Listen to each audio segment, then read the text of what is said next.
Le livre de Jérémie, chapitre 9. Si seulement j'avais dans le désert un campement de nomades. Je pourrais abandonner mon peuple, je pourrais m'en éloigner. En effet, ce sont tous des adultères, une bande de traîtres. Ils ont la langue tendue comme un arc et lancent le mensonge. Ce n'est pas grâce à la vérité qu'ils sont puissants dans le pays, car ils commettent mal sur mal, et moi, ils ne me connaissent pas, déclare l'Éternel. Que chacun se méfie de son ami. Ne faites pas confiance à vos frères.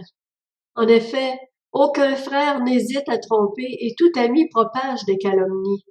Chacun trompe son ami. Ils ne disent pas la vérité. Ils exercent leur langue à mentir. Ils se fatiguent à faire le mal. Ta maison se trouve là où la trahison a son quartier général. C'est par trahison qu'ils refusent de me connaître, déclare l'Éternel. C'est pourquoi voici ce que dit l'Éternel, le Maître de l'univers. Je vais les fondre, je vais les mettre à l'épreuve. En effet, comment agir vis-à-vis de la fille de mon peuple? Leur langue est une flèche meurtrière. Ils ne parlent que pour trahir. De la bouche, ils disent que tout va bien à leur prochain, mais intérieurement, ils lui tendent un piège. N'interviendrai-je pas contre un tel comportement, déclare l'Éternel? Ne me vengerai-je pas d'une pareille nation? Sur les montagnes, je fais entendre mes pleurs et mes gémissements. Sur les plaines du désert, je prononce une complainte, car elles sont brûlées. Plus personne n'y passe. On n'y entend plus le bruit que font les troupeaux. Tant les oiseaux que les bêtes sauvages ont pris la fuite. Ils ont disparu. Je ferai de Jérusalem un tas de ruines, un repère de chacals, et je ferai des villes de Juda un désert dépourvu de toute animation. Qui est un homme sage, qu'il cherche à comprendre ce qui arrive, qu'il annonce ce que la bouche de l'Éternel lui aura dit? Pourquoi le pays est-il détruit, brûlé comme un désert où personne ne passe? L'Éternel dit, c'est parce qu'ils ont abandonné ma loi, celle que j'avais mise devant eux, parce qu'ils ne m'ont pas écouté et ne l'ont pas suivi. Au contraire, ils ont suivi les penchants de leur cœur, ils ont suivi les Baals comme leurs pères le leur ont appris. C'est pourquoi voici ce que dit l'Éternel, le Maître de l'univers, le Dieu d'Israël. Je vais faire avaler de l'absinthe à ce peuple, et je lui ferai boire de l'eau empoisonnée. Je les disperserai parmi des nations inconnues d'eux, aussi bien que de leurs ancêtres. J'enverrai l'épée à leur poursuite jusqu'à leur extermination. Voici ce que dit l'Éternel, le Maître de l'univers.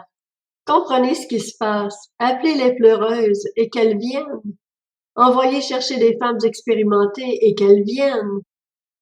Qu'elles se dépêchent de se lamenter sur nous, que nos yeux versent des larmes et que de nos paupières coule de l'eau. En effet, le cri d'une lamentation se fait entendre de Sion. Ah, nous voici décimés. Nous sommes couverts de honte parce que nous avons abandonné le pays, parce qu'ils ont démoli nos habitations. Oui, femmes, écoutez la parole de l'Éternel. Que votre oreille fasse bon accueil à la parole qui sort de sa bouche. Enseignez à vos filles à se lamenter. Enseignez-vous des complaintes les unes aux autres. Oui, la mort est montée par nos fenêtres. Elle a pénétré dans nos palais. Elle fauche les enfants dans la rue, les jeunes gens sur les places. Annonce. Voici ce que déclare l'Éternel. Les cadavres des hommes tomberont comme du fumier sur les champs, comme des épis qui tombent derrière le moissonneur et que personne ne ramasse. Voici ce que dit l'Éternel.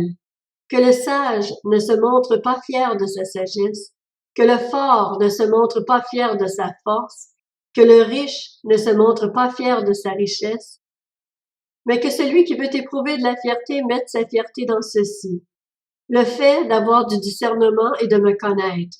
En effet, c'est moi l'Éternel qui exerce la bonté, le droit et la justice sur la terre.